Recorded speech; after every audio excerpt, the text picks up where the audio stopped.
Hey guys, in this video I'm going to show you how to make edible pine cones that look stunning on your Christmas table. It's not my original idea, but when I saw it, I had to give it a go. All you need is chocolate cereal and a leftover sponge or some kind of chocolate sponge.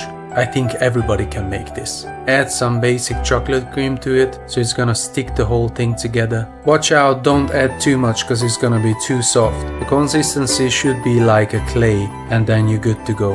I tried to make two different kinds, one with the lolly stick and one without, so it's up to you. Before you put the cereals in it, it's better to leave it an hour or so in the fridge. It's not gonna be too soft. Basically, this is how simple is it. Just add the cereals to it and then you have a lovely stunning cone.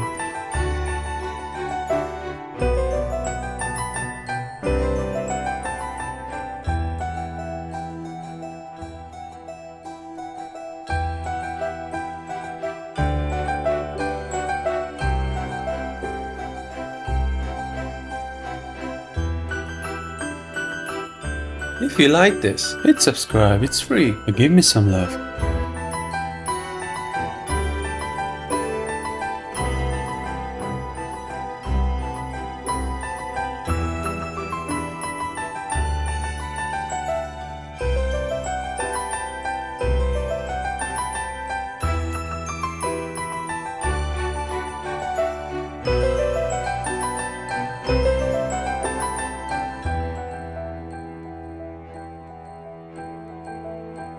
Thanks for watching.